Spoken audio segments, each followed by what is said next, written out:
6 avril 1945, 15h20. Le contre-amiral Kosaku Hariga se tient sur la passerelle du plus grand cuirassé jamais construit, regardant la mer calme au sud du Japon, tandis que 2767 hommes, sous son commandement, préparent le navire à appareiller. Et tous connaissent la vérité que personne n'ose prononcer à voix haute. C'est une mission suicide sans retour. Le Yamato n'a de carburant que pour un aller simple vers Okinawa, où il affrontera toute la flotte américaine sans couverture aérienne ni espoir réaliste de victoire. Le plan consiste à échouer le navire sur une plage, à le transformer en batterie d'artillerie flottante et à mourir en combattant jusqu'au dernier obus tiré et jusqu'à la chute du dernier homme. Voici l'histoire de l'opération Tengo, le dernier voyage du Yamato et la fin de l'ère des cuirassés. Avant de commencer, laisse-moi un commentaire. Savais-tu que le Japon a envoyé son cuirassé le plus puissant dans une mission suicide, sans carburant pour revenir? Connaissais-tu l'histoire du Yamato? Dis-moi ce que tu sais sur les super cuirassés japonais. Acte 1. L'orgueil de la marine impériale.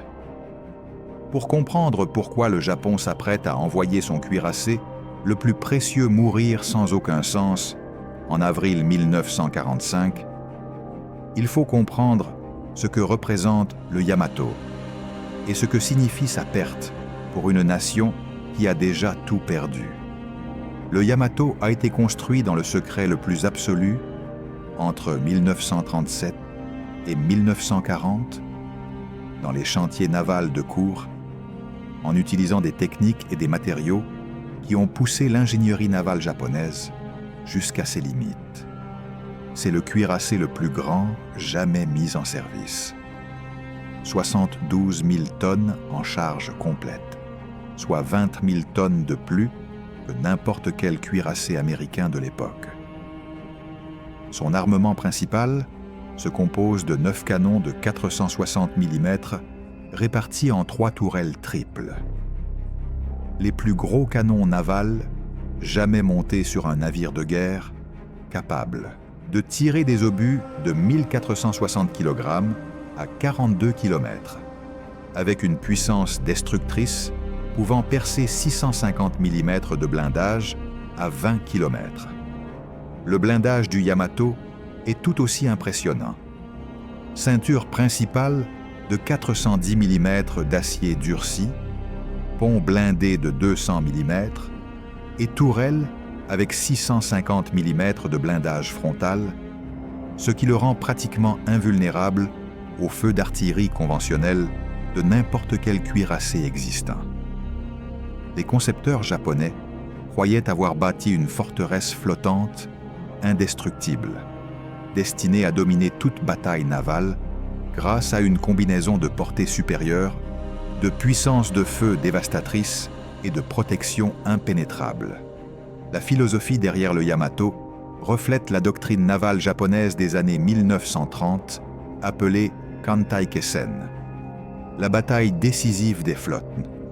La marine impériale japonaise devait affronter la flotte américaine du Pacifique dans un combat façon Jutland, avec des cuirassés échangeant des salves à longue distance jusqu'à la destruction totale d'un camp. Dans ce scénario, le Yamato et son jumeau, le Musashi, devaient être des bâtiments capitaux invincibles, capables de briser la ligne ennemie et d'offrir une victoire totale. Mais cette doctrine a été conçue en 1920 et en 1941. La guerre navale avait déjà changé de façon fondamentale. Pearl Harbor a prouvé que les porte-avions pouvaient détruire des flottes entières sans échanger un seul obus d'artillerie.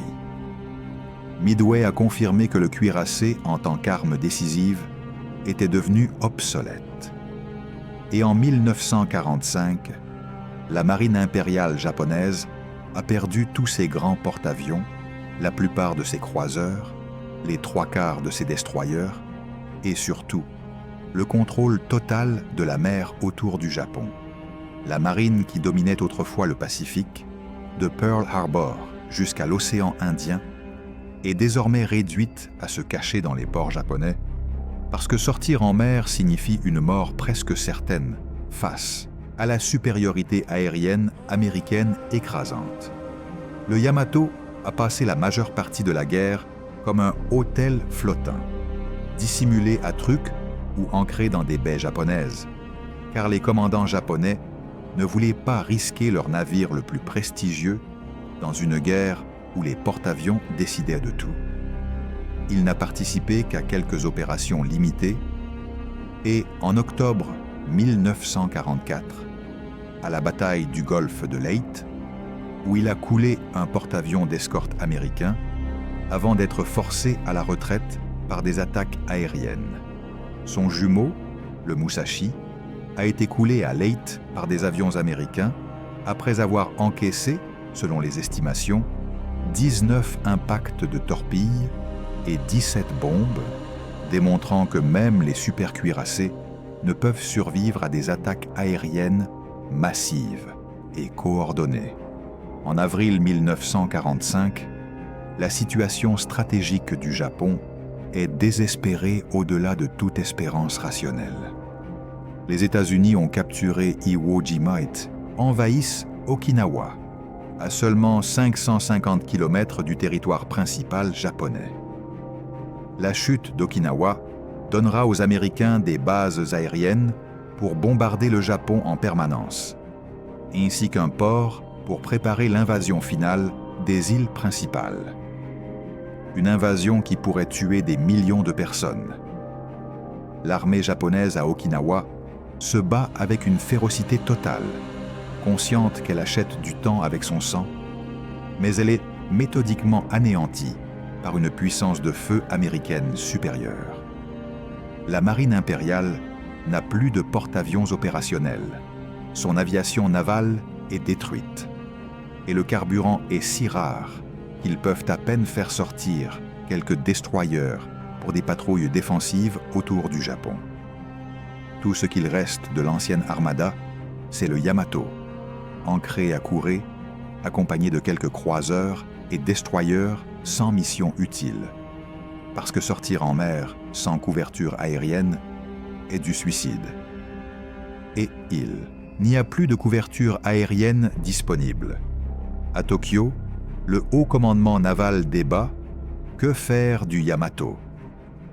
Le garder caché pendant qu'Okinawa tombe est une humiliation insupportable.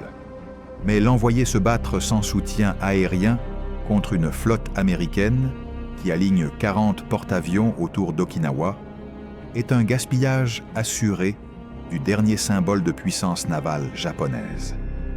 Le vice-amiral Seiichi Ito, commandant de la deuxième flotte, plaide pour préserver le Yamato en vue de la défense finale des îles principales, mais il est dépassé par une faction qui insiste. Ne rien faire pendant qu'Okinawa tombe détruirait le moral et l'honneur de la marine. Le 5 avril, l'amiral Soemu Toyoda, commandant en chef de la flotte combinée, ordonne l'opération Tengo.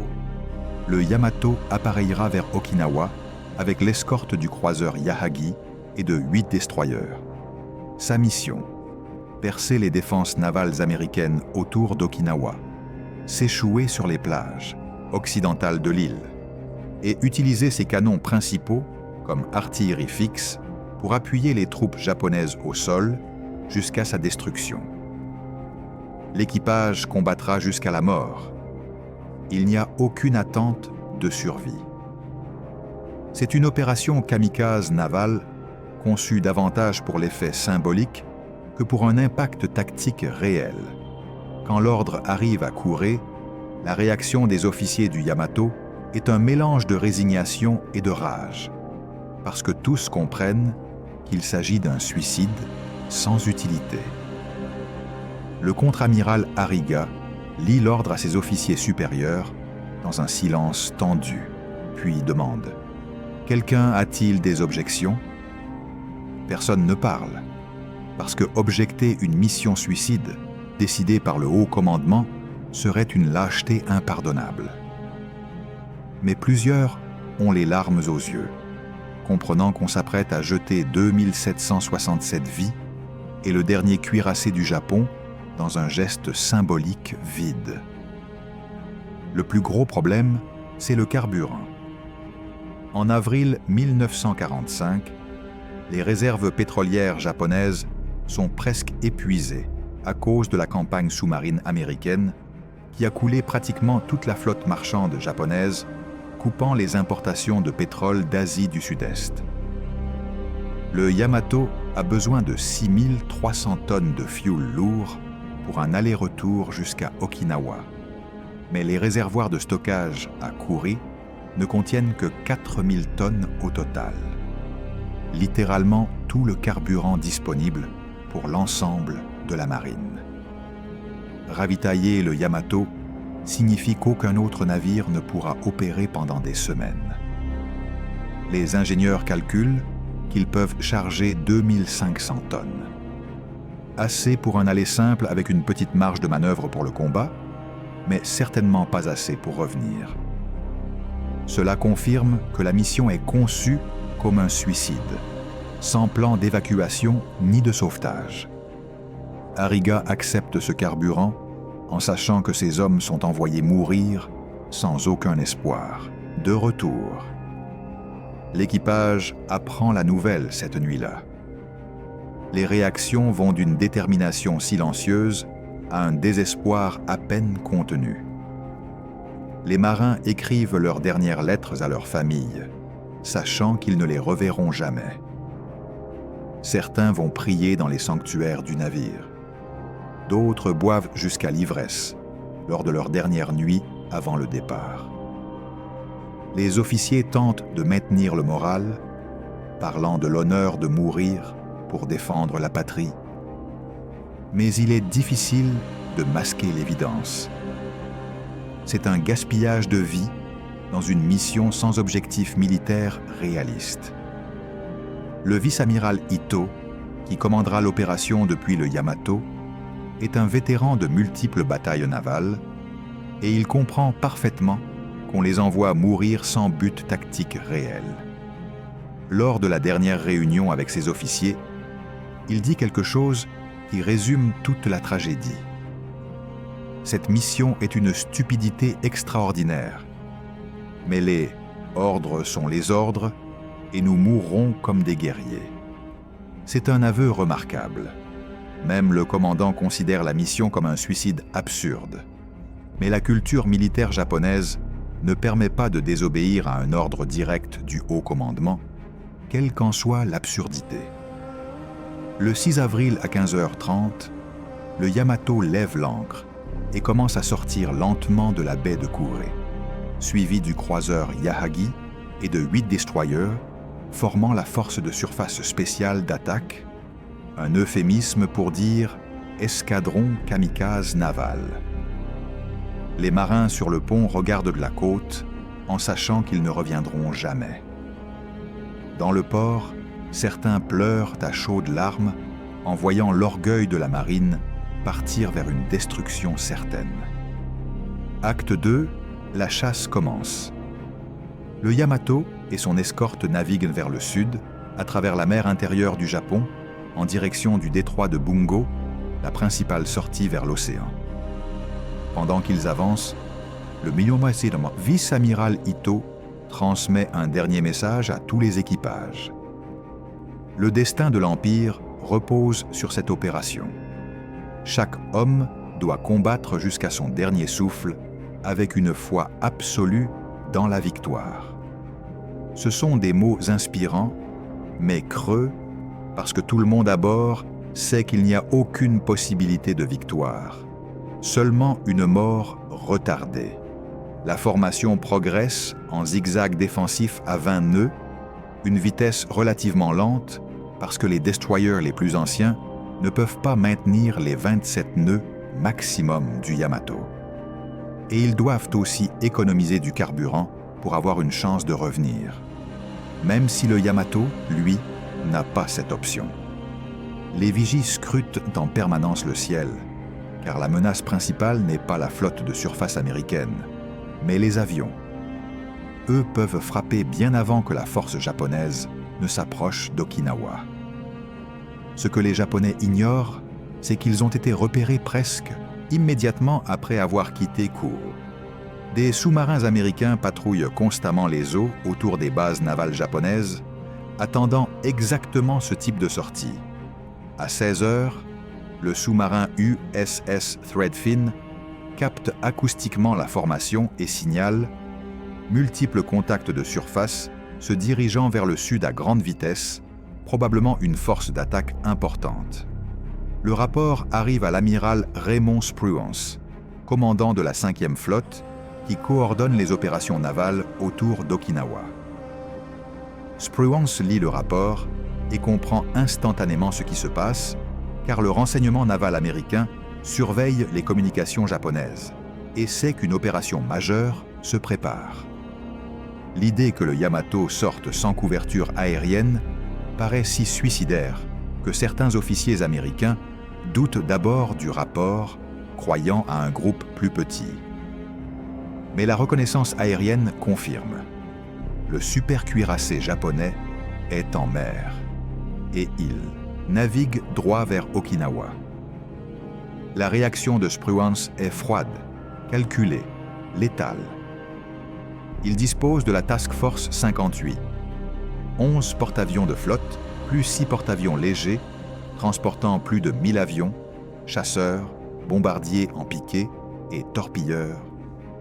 Il pourrait envoyer ses propres cuirassés intercepter le Yamato dans un duel classique, une bataille d'artillerie épique, mais cela ferait courir des risques inutiles aux navires américains, alors qu'il peut tout simplement bombarder le Yamato depuis les airs jusqu'à destruction, sans risquer un seul bâtiment de surface. Spruance ordonne au contre-amiral Mark Meacher, commandant de la Task Force 58, détecter, localiser et détruire la force ennemie de surface. Meacher, qui attend cette occasion depuis qu'il sait que le Yamato existe encore, prépare une attaque aérienne massive au matin du 7 avril, dès que la position du Yamato sera confirmée avec précision. Sur le Yamato, la nuit du 6 avril est tendue. Tout le monde s'attend à être repéré par les Américains à tout moment. Mais les heures passent sans attaque, ce qui crée un faux espoir. Peut-être atteindront-ils Okinawa avant d'être interceptés. Certains marins dorment à leur poste. D'autres restent éveillés, fixant le ciel noir, attendant l'aube qui apportera probablement la mort d'en haut. À 6 heures le 7 avril, la formation a franchi le détroit de Bungo et se trouve en haute mer, naviguant sud-sud-ouest vers Okinawa, à environ 350 km. Le temps est partiellement nuageux, la visibilité correcte, la mer relativement calme, des conditions parfaites pour des opérations aériennes. Ito ordonne d'augmenter à 22 nœuds, tentant de couvrir le maximum de distance avant l'attaque inévitable. À 8h23, des avions de reconnaissance américains localisent la formation et transmettent sa position exacte. Latitude 30 degrés 47 minutes nord. Longitude 128 degrés 4 minutes. Est, cap 205 degrés. Vitesse 22 nœuds. Sur les Immimas, porte-avions de la Task Force 58, les alarmes retentissent. Les équipages se ruent à leur poste de combat. Les pilotes courent vers leurs appareils, pendant que les équipes de pont chargent frénétiquement bombes et torpilles. Meacher lance la première vague à 10 heures, 280 avions, 98 chasseurs, F-6F Hellcat pour la supériorité aérienne, 132 bombardiers en piqué SB, 2C Helldiver et 50 torpilleurs, TBF Avenger, chargés de bombes de 1000 livres ou de torpilles MK-13. Une masse aérienne, conçue pour saturer la DCA du Yamato, par des attaques coordonnées venant de plusieurs directions, simultanément. Sur le Yamato, les vigies repèrent les formations ennemies à 12h30. L'alerte aérienne retentit. Tout l'équipage rejoint les postes de combat. Les défenses anti-aériennes du navire sont redoutables. 12 canons de 127 mm à double usage, 24 canons de 25 mm en affût triple et 150 canons de 25 mm individuels, capables ensemble de créer une barrière de feu impressionnante. Les servants s'installent, chargent, tandis que les officiers de conduite de tir calculent distances et angles d'attaque. Ariga est sur la passerelle, observant les formations ennemies se rapprocher, et il sait que c'est le début de la fin. Il ordonne des manœuvres d'évitement violentes et la préparation des munitions spéciales Sanshikidan, des obus anti-aériens de 460 mm conçus pour exploser à distance et créer un nuage de shrapnel, mais qui se sont révélés inefficaces contre des avions rapides et manœuvrants. La réalité est brutale. Aucune quantité de feu anti-aérien ne peut arrêter 280 avions attaquant de manière coordonnée. Acte 3, l'attaque massive. À 12h41, les premiers Hellcat survolent la formation japonaise à 8000 pieds, évaluent les défenses et attirent le feu pour repérer les concentrations d'armes. Le Yamato et ses escorteurs ouvrent immédiatement le feu. Le ciel se remplit d'explosions noires, des obus de 127 mm et de traçantes rouges des canons de 25 mm. Visuellement, c'est spectaculaire. Mais les pilotes américains, vétérans de dizaines d'attaques similaires, ne se laissent pas impressionner et coordonnent l'assaut. Les torpilleurs Avenger descendant à 200 pieds au-dessus de l'eau et approchent comme de plusieurs directions, tandis que les Helldivers montent à 12 000 pieds pour se préparer aux piquets verticaux. La tactique est classique. Le marteau et l'enclume. Les torpilleurs attaquent au ras de la mer, forçant le navire à virer violemment. Les bombardiers en piqué frappent d'en haut pendant que le navire tourne et devient vulnérable. À 12h45, les premiers torpilleurs s'élancent, volant droit vers le flanc bâbord du Yamato à pleine vitesse, pendant que les artilleurs japonais tentent désespérément de les abattre. Un Avenger est touché par un obus de 127 mm et explose en boule de feu avant d'avoir largué sa torpille. Les autres continuent. Le pilote du second Avenger lâche sa torpille à 800 mètres et vire brutalement, tandis que la torpille de 900 kg file à 33 nœuds vers la coque. Ariga voit les sillages des torpilles et ordonne barre tout à tribord pour présenter l'étrave et réduire la surface offerte. Mais le Yamato est si massif que son rayon de giration est énorme. Il ne peut pas éviter toutes les torpilles. La première frappe bâbord, près de la proue, avec une explosion gigantesque qui ouvre un trou de 10 mètres. L'eau envahit les compartiments avant, mais les portes étanches automatiques se ferment, contenant d'abord les dégâts. Sauf que ce n'est que le premier impact. Les attaques ne font que commencer. Des vagues d'Avengers arrivent de tous côtés, lâchant des torpilles qui convergent vers le Yamato simultanément. Une deuxième frappe au milieu, bâbord, ouvrant un autre large trou. Une troisième et une quatrième touchent presque en même temps près des salles des machines, endommageant gravement la propulsion. Pendant que les torpilles frappent au ras de l'eau, les bombardiers en piqué se jettent depuis 12 000 pieds. Les pilotes de Helldiver roulent sur le dos, puis plongent presque à la verticale, à plus de 400 miles à l'heure, visant le centre du navire. À 2500 pieds, ils larguent leurs bombes de 1000 livres et tirent violemment pour sortir du piquet, pendant que les bombes chutent vers la cible.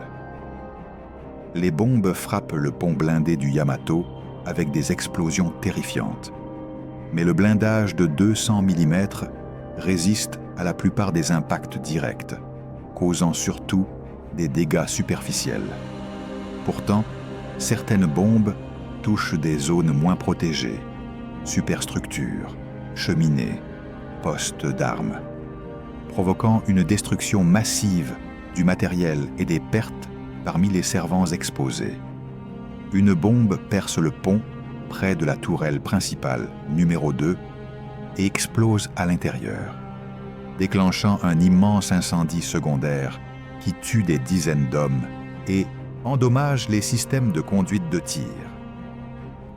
Une autre frappe la tour de commandement, détruit les communications et tue des officiers coordonnant la défense anti-aérienne, laissant le navire partiellement aveugle. Le croiseur Yahagi et les destroyers d'escorte sont aussi pris pour cible, car les Américains veulent éliminer l'écran protecteur avant de se concentrer complètement sur le Yamato. Le Yahagi encaisse 3 torpilles en succession rapide, ses machines sont détruites, il reste mort dans l'eau, en flammes. Les destroyers virent violemment pour éviter les torpilles, tirant toutes leurs DCA, mais l'un après l'autre, ils commencent à être touchés. À 13 heures, après seulement 20 minutes, la formation japonaise est en chaos. Le Yamato gîte de 5 degrés sur bâbord à cause des inondations, sa vitesse tombe à 18 nœuds et plusieurs incendies ravagent la superstructure. Les ingénieurs tentent une contre-inondation côté tribord pour corriger la gîte, mais les dégâts sont trop vastes. Ils ne peuvent pas suivre le rythme de l'eau qui entre. Et puis, arrive la deuxième vague. Acte 4. L'agonie finale. À 13h30, environ 100 nouveaux avions arrivent, torpilleurs et bombardiers en piqué, qui attaquent immédiatement un Yamato déjà blessé, plus lent, moins manœuvrant. La tactique est la même. Saturation. Frappe simultanée depuis trop de directions pour que la DCA puisse se concentrer efficacement. 4 torpilleurs attaquent tribord, jusque-là moins endommagés parce qu'Ariga a manœuvré pour le protéger.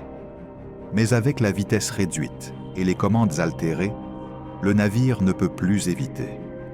Les 4 torpilles frappent en chaîne près des salles des machines tribord. Les dégâts sont catastrophiques. La vitesse chute à 10 nœuds et la gîte monte à 10 degrés sur bâbord. Dans les salles des machines, la chaleur devient insupportable. La ventilation est détruite. La vapeur des conduites éclatées envahit les compartiments. Les ingénieurs s'acharnent à maintenir les turbines.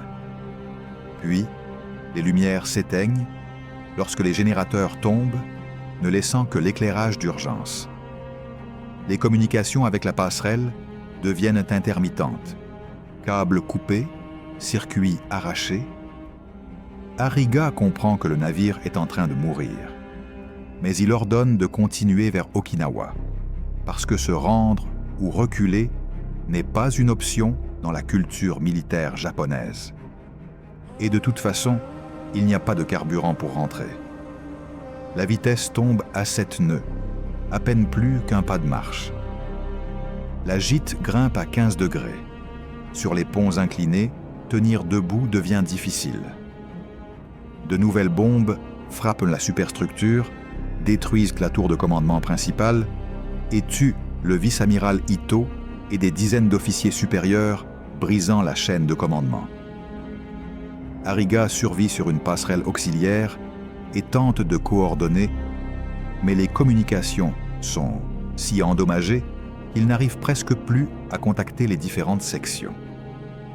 Les canons anti-aériens continuent à tirer, mais la moitié des affûts sont détruits ou silencieux, servant morts, blessés, ensevelis. À 14 heures, la gîte atteint 20 degrés. Le Yamato est condamné. Il n'y a plus de moyen de corriger l'inclinaison avec une structure déchirée et autant d'eau dans la coque. Les ingénieurs signalent que les machines sont en train d'être noyées et qu'ils ne peuvent plus maintenir la propulsion longtemps. Des compartiments entiers brûlent. Les équipes de lutte contre l'incendie sont dépassées. Arriga donne l'ordre de préparer l'évacuation, tout en sachant que c'est presque inutile. Ils sont à 300 km de la terre la plus proche, et les destroyers survivants sont trop occupés à survivre pour récupérer des naufragés.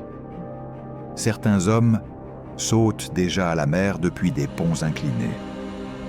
D'autres restent à leur poste, obéissant jusqu'au bout.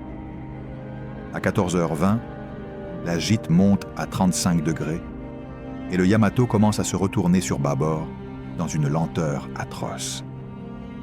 Sur le pont, des hommes s'accrochent aux rambardes tandis que le navire bascule.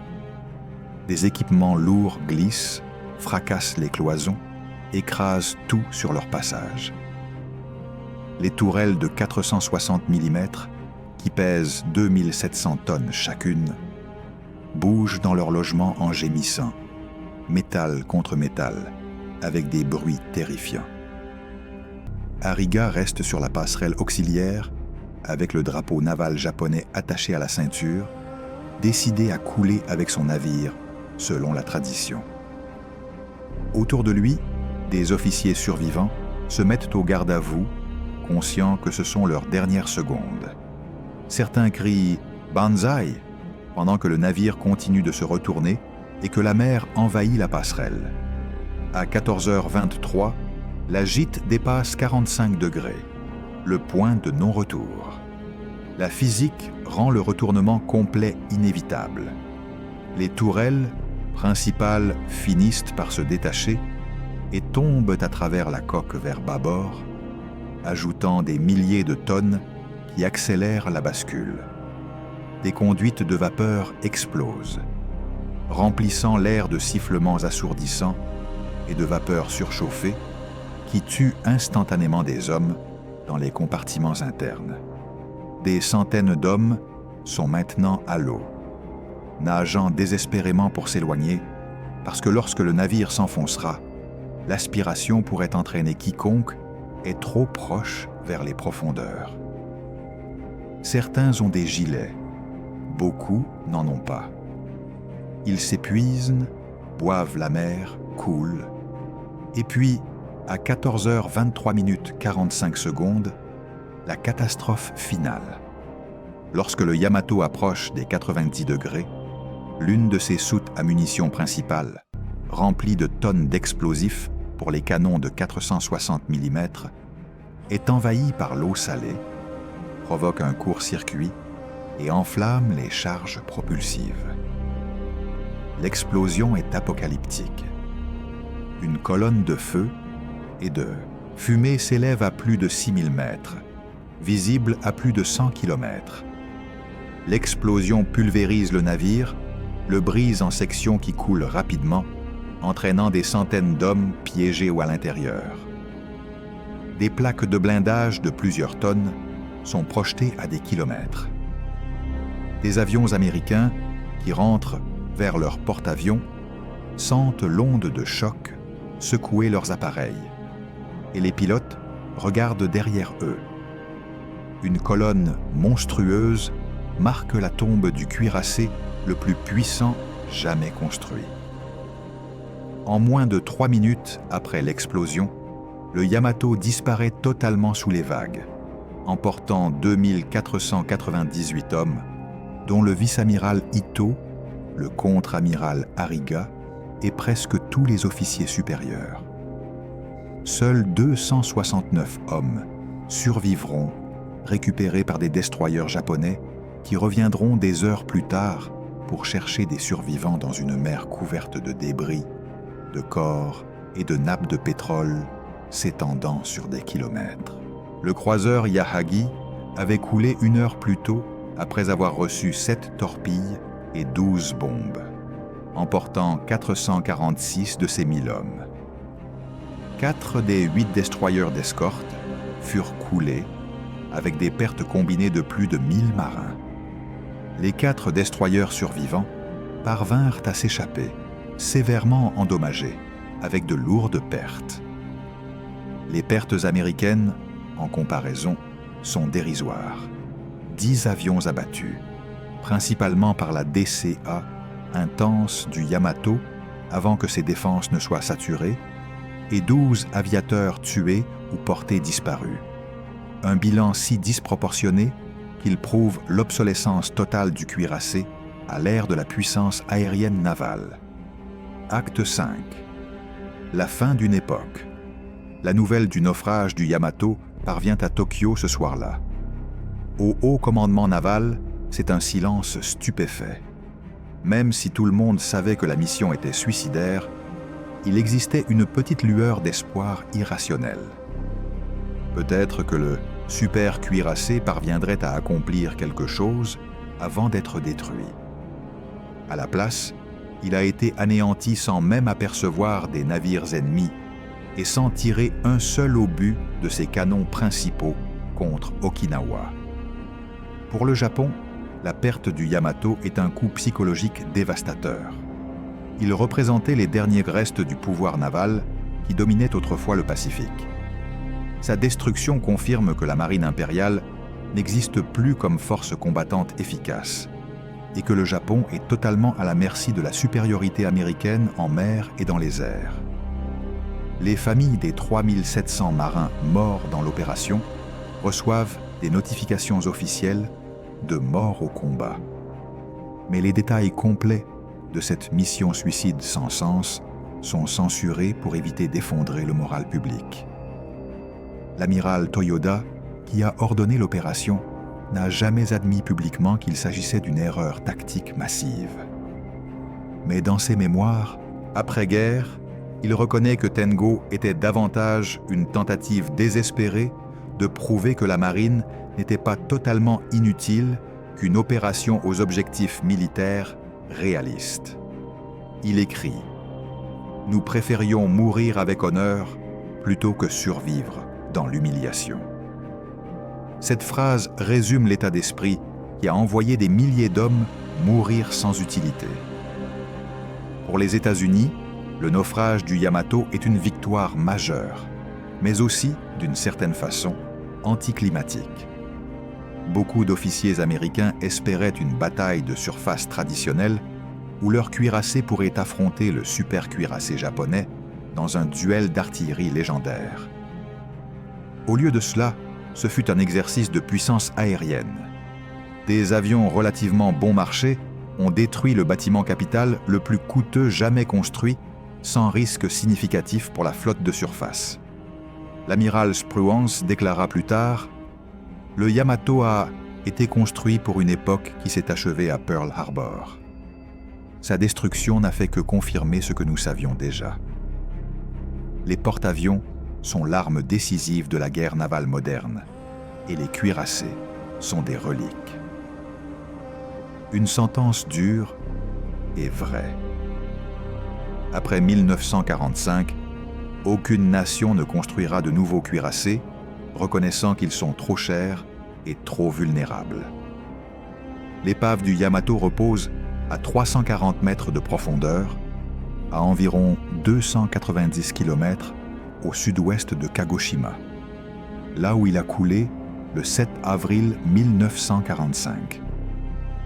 Le site a été localisé en 1985 par une expédition japonaise. Des photographies sous-marines montrent des sections massives de la coque, dont une des tourelles principales séparée du navire, confirmant la violence de l'explosion finale. Le lieu est considéré comme une tombe de guerre officielle, et les visites sont restreintes par respect pour les morts. Chaque année, à l'anniversaire du naufrage, des survivants et des familles de marins organisent toutes des cérémonies commémoratives à Kure, où le Yamato a été construit. Un musée consacré au navire expose des objets récupérés, des photographies et des témoignages, préservant la mémoire de ceux qui ont péri. Le débat continue. L'opération fut-elle un acte de courage désespéré ou un gaspillage criminel de vie pour un symbole vide? Les survivants eux-mêmes sont divisés. Certains disent avoir accompli leur devoir avec honneur. D'autres expriment une amertume profonde d'avoir été envoyés mourir sans aucune chance réaliste d'atteindre les objectifs. Mitsuru Yoshida, officier survivant, écrira plus tard « Nous savions que c'était du suicide, mais les ordres étaient les ordres. Et mourir pour l'empereur était considéré comme l'honneur suprême, même si personnellement, je pensais que gâcher tant de vies était une stupidité, pas de l'héroïsme.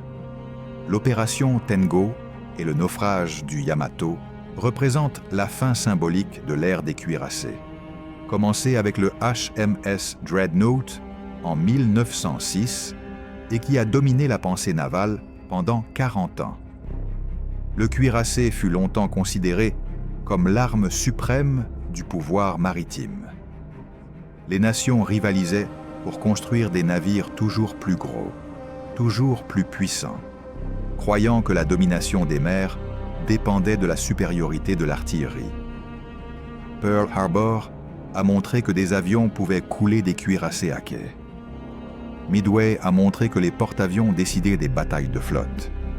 Et le Yamato a prouvé que même le cuirassé le plus puissant, jamais construit, ne pouvait survivre à des attaques aériennes coordonnées. Après 1945, la plupart des cuirassés survivants furent démantelés ou transformés en musées. Quelques-uns furent brièvement réactivés pour le bombardement côtier dans des guerres ultérieures, mais aucun ne livra plus de grands combats de surface. La dernière classe de cuirassés construite fut celle des Iowa américains, qui servirent par intermittence jusqu'aux années 1990, mais principalement en tirant des missiles de croisière plutôt que leurs canons, preuve que même les survivants durent y s'adapter à l'ère des missiles. L'héritage du Yamato est complexe. Il représente un exploit extraordinaire de l'ingénierie navale japonaise, un navire qui a repoussé les limites du possible. Mais il représente aussi un échec stratégique monumental. Ne pas avoir compris que la guerre navale avait irréversiblement changé.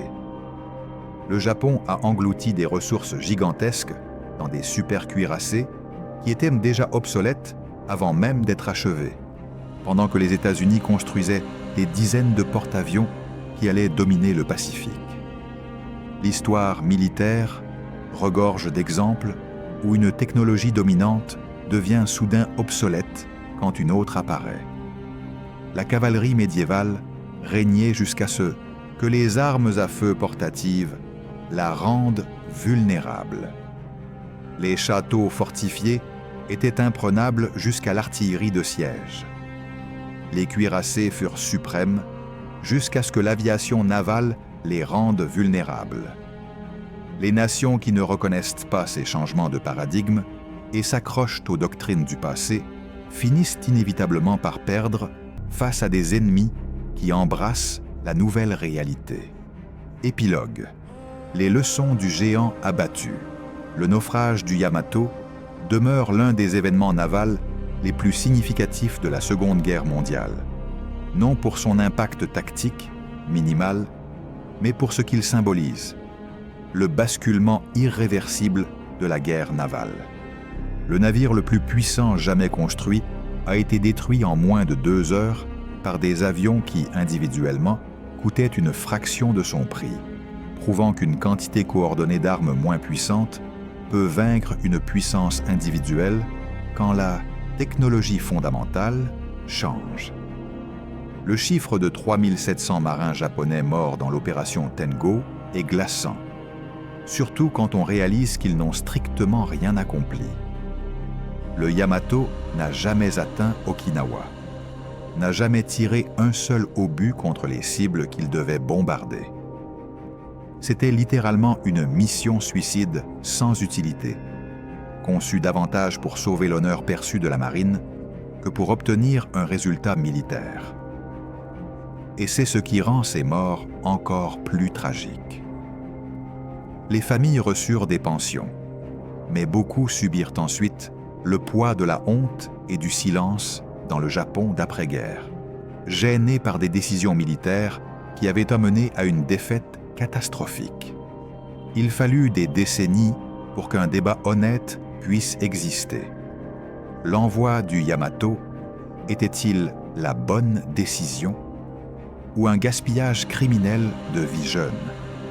Pour les États-Unis, l'opération confirma l'efficacité de la doctrine navale développée pendant la guerre.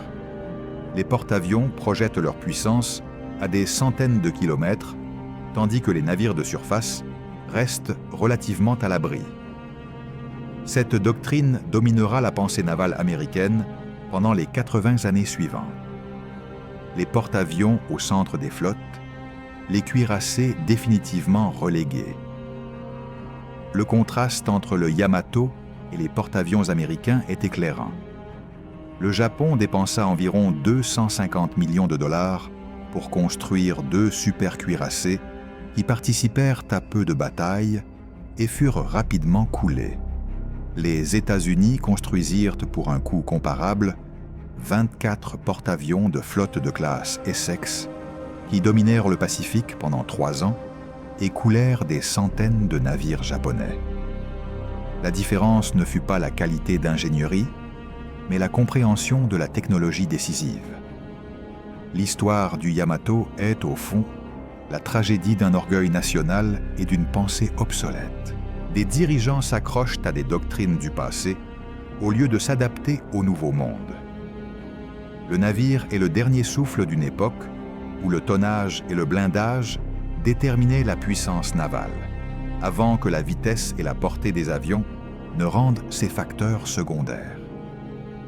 Les marins ne sont pas morts par manque de courage, mais parce qu'on les a envoyés faire la guerre d'hier avec les armes d'hier contre un ennemi qui avait déjà embrassé de main. Voilà l'histoire du dernier voyage du Yamato. La mission suicide qui a tué 3700 marins sans rien accomplir, la fin de l'ère des cuirassés et la démonstration brutale de la manière dont la technologie transforme la guerre, rendant obsolète même ce qui paraît invincible quand le paradigme change. Laisse-moi dans les commentaires. Connaissais-tu l'histoire du Yamato avant? Penses-tu que l'opération Tengo avait une quelconque valeur tactique ou était-ce un pur gaspillage? Que penses-tu d'une culture militaire qui valorise la mort honorable plutôt que la survie pragmatique? Et veux-tu que je fasse des vidéos sur d'autres batailles navales de la Seconde Guerre mondiale